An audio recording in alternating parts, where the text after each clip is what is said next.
Welcome to another episode of the Political Potatoes podcast. Today I'm here with Idaho Falls City Councilwoman and candidate for mayor, Lisa Burtenshaw. Thanks for joining me. Thank you for having me. Can you tell the listeners about yourself and how you got your start in local politics?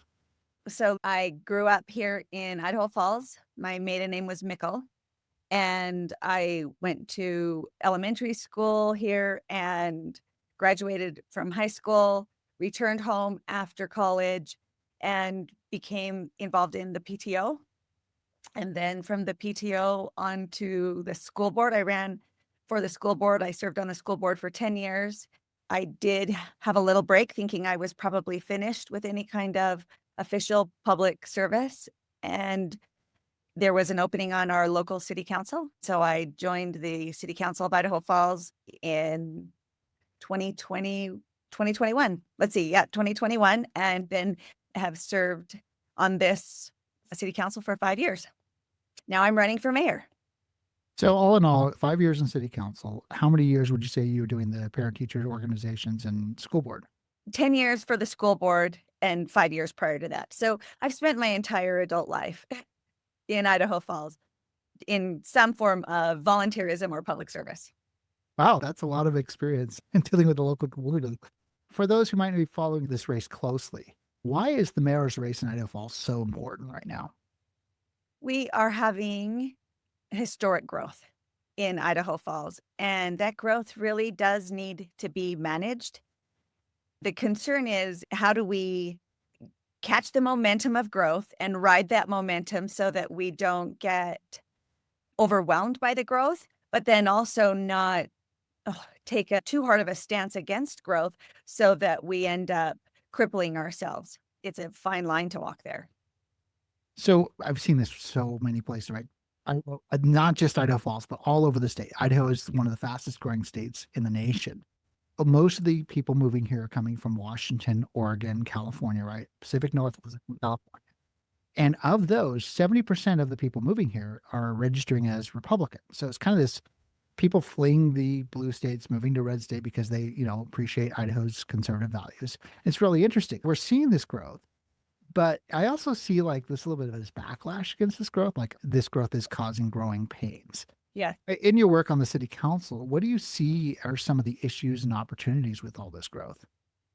Some of the opportunities are that we can expand some of the amenities that we already have. The issues are traffic and too rapid of change that people say, who is coming? They're worried about who is coming and who is going to fill the housing, and then at the same time we have unaffordable housing in Idaho Falls. And so there's a lot of apartments being built. It is probably our biggest complaint is apartments and traffic. And I just think that it's just happened so rapidly that it is causing concern for residents. A lot of your critics have posted online about the apartment issue, right? These high-rise apartments are going into my community. But I got to ask, like, what's the occupancy rate of these apartment buildings? Are they full? Right now they are 95% occupancy. We do have several that are being built, and hopefully that really does soften the market. It's these basic principles that I feel like Idaho has always adhered to: personal property rights, free market economy, supply and demand, just those really basic general economic principles. Supply and demand would eventually soften that market. More affordability. So that makes sense, right? So if we didn't need all these apartments, they wouldn't be full. So if they're full, I mean, we absolutely need them. And looking at the house prices, it makes more sense for someone moving in the area. Like, you know what? I'm here. I'm waiting for something to sell where I lived. I didn't expect the prices to be this high. And so this is transitional between, okay, I want to buy a house, but houses are so expensive. They are. And the interest rates are insane. It's a whole mess. I get it. There are some forces beyond our control. One thing we can do is allow for a mix of housing options. There is concern about apartments, but in many cases, it's actually single family attached homes. They are a good entrance into the housing market, into home ownership. As a city council, we're very aware that it looks like an apartment, but it really is an entry into home ownership. In your role currently as a city councilwoman, What influence or work can you do to shape that? There are a few things that we can do. I believe that large multifamily housing units belong in the urban core of a city and not on the outskirts of a town. It is a way to manage traffic and add to the tax base where we're already taking care of properties. So in an in a in-town infill lot next to commercial, next to schools, parks, large roadways. That's really where I believe this housing belongs rather than, where if you put them on the outside, they're gonna have to come 4 or 5 miles into town, and they don't have a chance to add to the local economy if they're not in the city of Idaho Falls, if they sit in the county or in Ammon.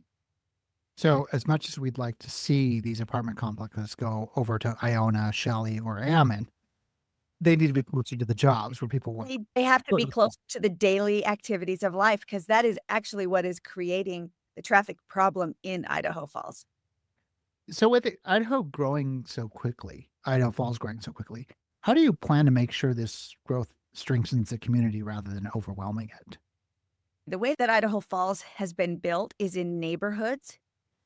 If you think about downtown and then move out to the numbered streets and continue moving east and south, they're built in neighborhoods where you don't have to travel much to get to the amenities. You have to be able to protect your commercial corridors. You have to say, okay, how many houses are there going to be and protect these commercial corridors? You have to work with Bonneville County and Ammon to manage growth regionally so that everybody's on the same page with traffic and protecting agricultural land. In the days when we used to just be good neighbors, we have to actually really engage each other in how to manage this growth. One city can't do it. How do you balance development with protecting the character of Idaho Falls? I think the character is back to that neighborhood. The character is partly the culture, what draws people to Idaho Falls. It is part of my platform to expand the park amenities, having more parks, expanding the river walk, making sure that police, fire, streets are all expanded as the growth comes to Idaho Falls. The character is just a matter of culture and trying to make sure that we are still that hometown community that supports one another and knows our neighbors. I've noticed a bit of a divide between those who are new to Idaho Falls and then those who've lived there 10 years, 20 years, their whole lives, or multi generations. I know because I lived there for a decade and very familiar with the community. There's a lot of things my family loved about living there. What would you tell new people moving into Idaho Falls and describe the city to them in ways that they can truly embrace and benefit from everything that's offered? The city of Idaho Falls is okay, there's two. I'm going to answer that in two ways. There is the city itself, which is the municipality, kind of this water, sewer, streets, but we have a power company, we have an airport. All of that is really city function. I think when people move in, they're coming from a place that might maybe had a different structure than Idaho. And so as far as the city, it's our responsibility to take care of those core issues. And so that's one piece of it. And then the other piece I would say, let's build it together. Let's take all of the new and what we've had and build this bigger, more diverse opportunity for everyone to live in Idaho Falls. You bring up a really interesting point because I think a lot of people are moving from what some would consider a cottage community or a suburb of a larger city where that little community doesn't have to deal with having their own airport or all these other services. They don't have their own power company, right? All those services are provided through the county or they're associated with the larger city. For instance, if you lived in Los Angeles County and you are in one of these other communities, you're commuting in, right? You get everything you need is there's a bigger airport to measure distance and time. A 1.5 hour drive away is where you go to the airport. So people's perspective is different from those moving in, from those who are here. From my perspective, Idaho Falls is a big little city. You're exactly right. This is what we're dealing with is they have, people are wanting to keep Idaho Falls small, but Idaho Falls is the hub for 300,000 people that live within an hour of Idaho Falls. And that is not unique to other locations, but it is unique to Idaho Falls because Idaho Falls is still very rural, Mhm. and yet we're becoming this hub. How do we hold on to that? I really think it is through neighborhood growth and expanding the services that we've always offered residents in Idaho Falls. So you're currently running to be the new mayor. And Yes. if I checked, the budget of the city of Idaho Falls was around 400 million or so. Yes. What qualifies you to manage such a large budget? First, you have to know all of your where your money is coming from, what particular pots of money they have to be held in. So we do have the utility company that is our power company. We supply fiber. So we have a fiber company. We have our water, sewer, and sanitation, our airport. Those are all enterprise funds. They run on a P&L and L and a balance sheet. They are companies. And then we also have our municipal side that is fire and the police and the parks and just what it takes for the daily functioning of a city. Knowing your limitations of where you can spend money and how your revenues are achieved is something that takes years and years. I don't know that some mayors ever quite have gotten their heads around it. It's a big job being on the Idaho Falls School Board, understanding public finance has really been to my advantage because now I've had 15 years at what public finance looks like. So you mentioned that Idaho Falls is a hub and it supports a lot of neighboring communities like Ammon, et cetera. What would you say the role of the mayor should play in coordinating with these county and regional partners? And what experience do you have in managing these type of relationships? I think that it is becoming ever more crucial to manage when people within the city organization itself, they are very busy trying to just make sure that the day-to-day activities of the city are happening. So it's going to have to be the mayors and the county commissioners who meet regularly to coordinate both in the communication and in the projects. What do you think people misunderstand about how the city actually works? One of the biggest misconceptions is that when people come into the city, that they are bringing revenue with them into the city. It's like, well, we shop in the city. We are bringing in revenue, and the city actually doesn't receive that kind of the sales tax that comes from outside of the city. It is all given to the state, and then the state has a formula of how they're going to, give us money. It's not, I think, how people believe it. The other thing that I don't think people understand well is that we are part of Bonneville County, but the city of Idaho Falls supplies the police within the city. So if someone from Jefferson or Bingham County, Ammon, come into Idaho Falls and there's a car accident or there's any call for police or fire, it's really the residents of Idaho Falls that are paying for that. We don't have this shared pot of money for fire and police and parks. It's really just quite contained within the city. I hear that even people who have lived here for 40 or more years still don't quite know that the city does not generate revenue through businesses other than through property taxes. So when you have apartments come in, who pays those property taxes?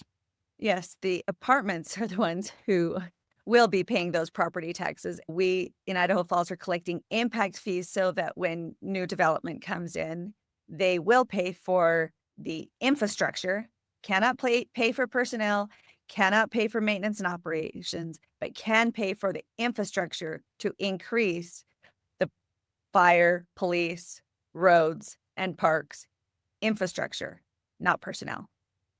I'm glad you brought up impact fees because this has come up, right? As someone who's lived in Idaho Falls for a long time, for a decade, and I've been really kind of watching this race and seeing the back and forth online and everything else. And it seems like some of the supporters of your opposition are against impact fees. And, I get it as a developer. Why would you want those fees, right? Because it cuts into your profit margins. So what would you say to someone who's like, we don't want to pay impact fees? What's the alternative there? For Idaho Falls, we need to collect impact fees. We are given very few tools from the Idaho State Legislature. The way that the state of Idaho works is you are only allowed to do things that the state allows you to do. Some other states can do whatever they want unless the state tells them no, but we are given our powers from the state. One of the authorities that we are given is the collection of impact fees. We have property taxes and impact fees. Those are our only two sources to manage growth. And unless we want to put all of the burden on our current taxpayers, which I do not want to do, we are going to have to use impact fees for development to pay for development. So, from my understanding, impact fees essentially is growth paying for growth. Building new properties, whether it be apartment complexes or new homes or townhomes, those fees, which are paid for by the person building it, are, as far as their, that goes into their mortgage and whatnot, that pays for these infrastructure upgrades, right? Okay. It does. And they are very categorized within the city into very specific funds. And then when the money is spent, it is recorded. If you think of someone's sewer permit, they will pay for a connection of sewer. It pretty well balances out regionally that if you are in the city of Idaho Falls, if you're a homeowner, your impact fee pays about the same as what a sewer connection fee pays regionally. So really it is the benefit of the residents of Idaho Falls that we have all of these other utilities. We have our own sewer, we have our own water, we have our own affordable power. It really is a great benefit for city residents. So my understanding would be the alternative if we said, nope, no more impact fees, right? So we want to kill all that. Developers can go wild, build like crazy, whatever you want to do. But that means you have to go out and Correct. start requesting bonds, which nobody wants to do. And so then without the bonds, then all of this is stuck on the backs of existing homeowners who don't have to pay any impact fees because, they're already there. This is all for new people. Okay. And So, I'm going to just say this, you will lower your level of service. You will lower the level of service. Overcrowding schools, more traffic, everything else. Makes sense to me. So what should voters look for when deciding who is ready to manage a city of this size and complexity? Experience does matter.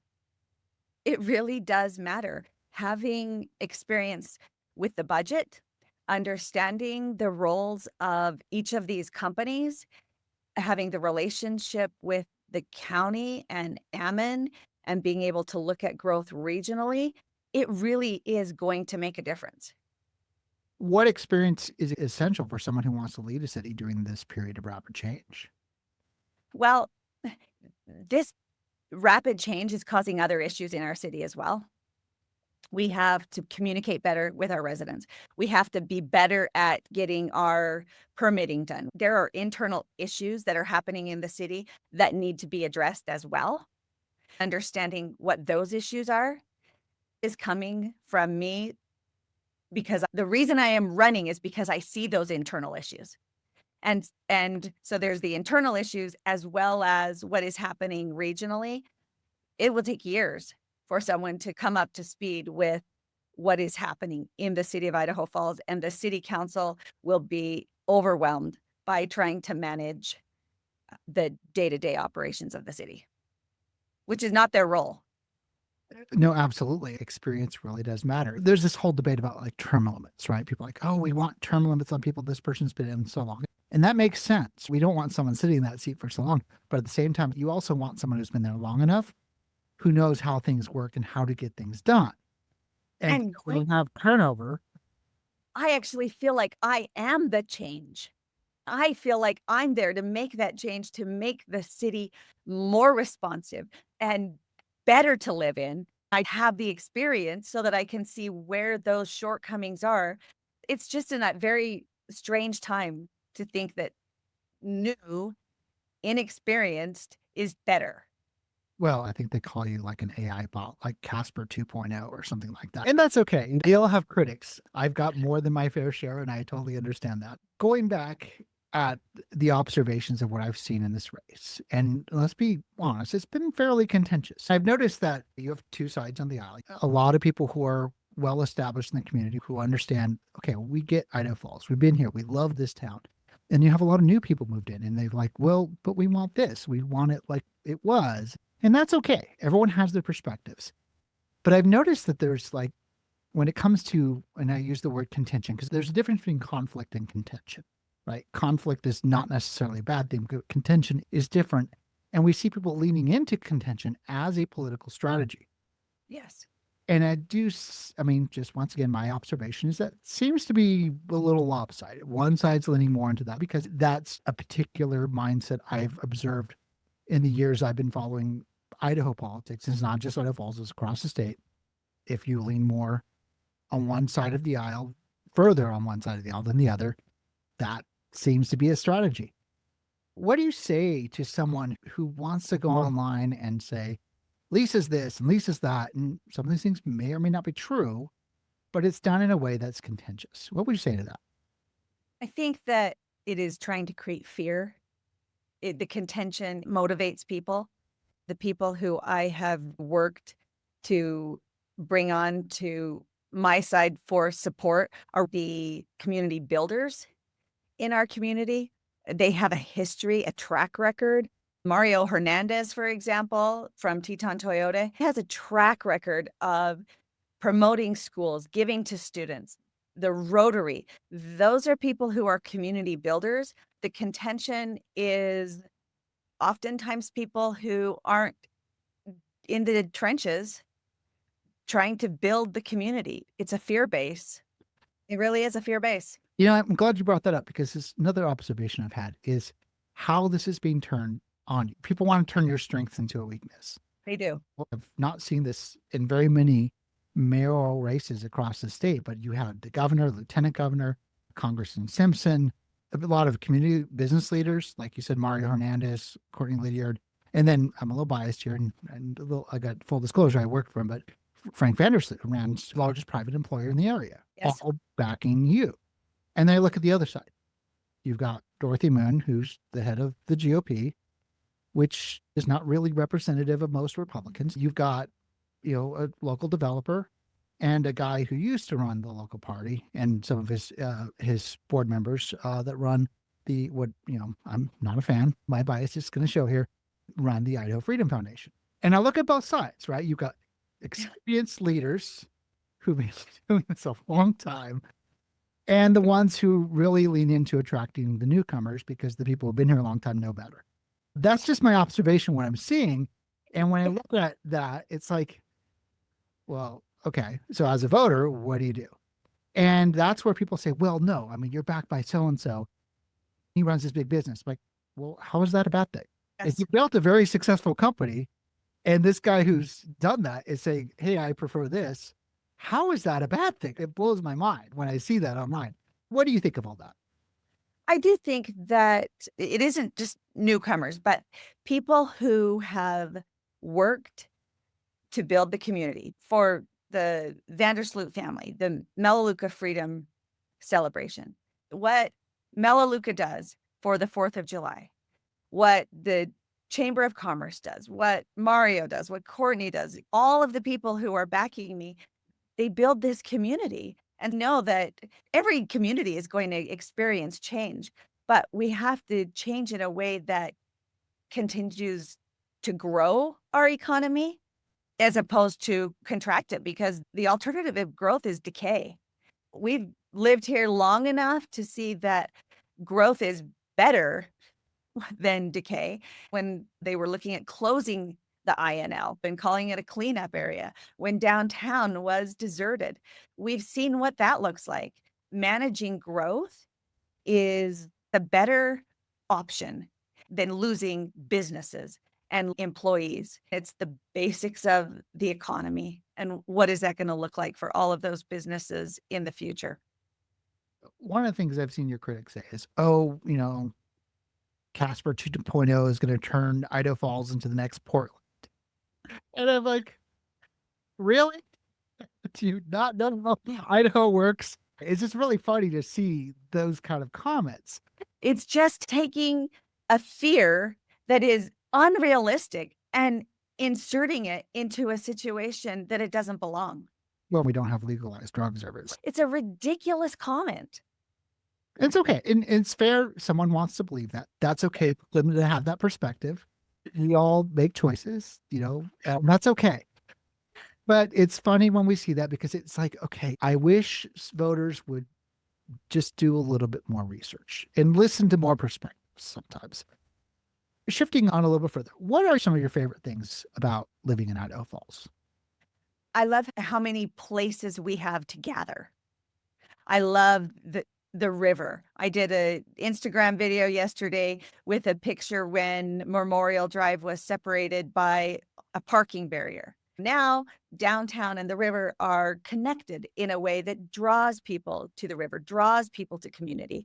It's the farmers market. It's all of those pieces of community where you know your neighbor and you support your neighbor. That's what draws me to Idaho Falls.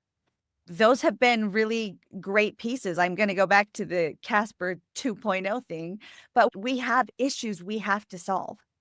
She was great. She's been a good mayor for the era that we have been growing. Now it's time to really get down to fixing some of our problems that this growth is bringing. I'm the person for that. That's our differences. I have a degree in mechanical engineering. I have 15 years of public finance education, and that's where we're at now. We have to solve problems in Idaho Falls so that we can maintain that hometown feel. So, not to paint the differences between you and your opposition, but there's some questions I have for him, and I'd love to have him on an episode and ask him.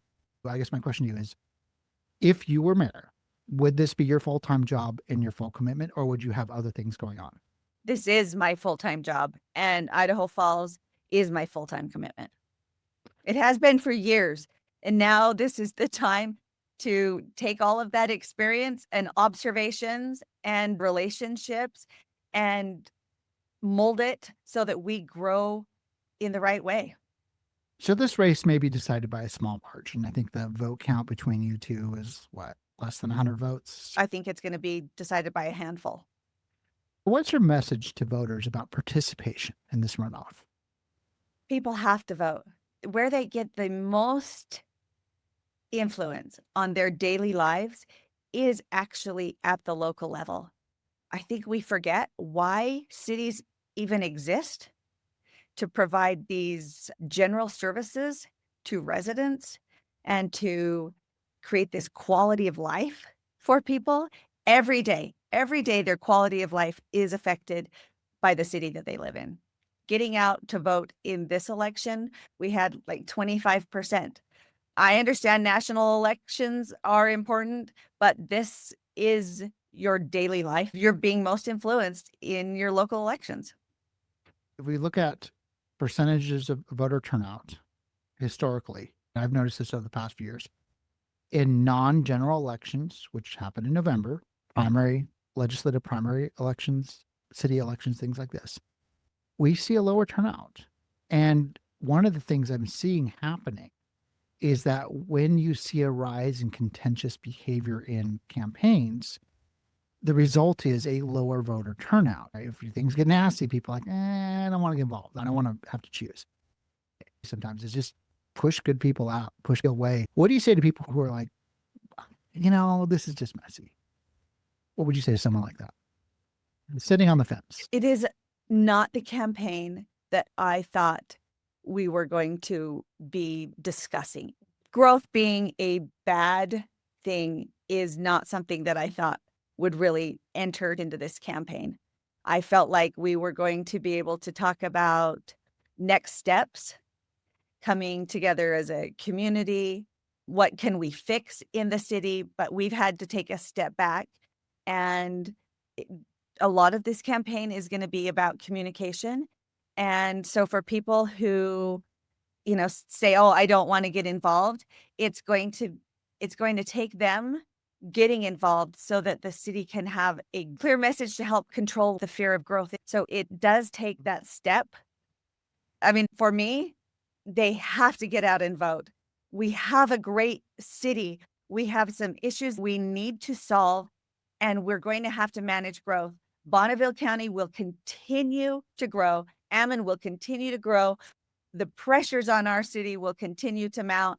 People need to let their voice be heard. So we've talked about growth a lot, but what's causing all the growth here? Like what's attracting people to Idaho Falls? Idaho Falls is an amazing place to live. Idaho Falls has outdoor recreation opportunities, the culture. There is becoming more diversity. There's entrepreneurship opportunities. There's a strong employment market, low unemployment. The INL has a new vision and a new mission.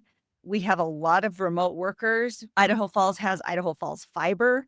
We have very affordable and reliable power. It's an amazing place to live and offers for a lot of different types of employment.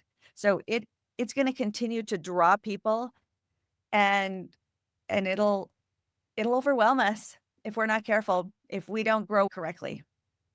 So last question. What would you want to, I mean, we're what, week or two out from the final Yes. off election here. You're in the home stretch. What would be your final message to voters? My final message would be we can build this together. The mayor does not work for the city. The mayor works for the people of the city to make sure there's access to City Hall, communicating well and giving good service to the residents of Idaho Falls. That's what the mayor does, is oversee the city to make sure that it is working for the residents. That's what I'm ready to do day one. Not to learn about the city, not to learn about the assets, not to learn about asset management, not to learn about where the money comes from. It is being able to take care of the people who live in the city. So like a servant leadership position where you step in ready to lead versus you're there to learn how to do the job. Yes. Well, I appreciate your time. Thank you for coming on the show. I appreciate all the answers to these questions. I know some of them weren't easy, but I felt these are important things that voters want to hear. And I really appreciate you taking the time to answer all the questions. I appreciate you, and I appreciate your experience with Idaho Falls. Thank you for joining us. Bye-bye now.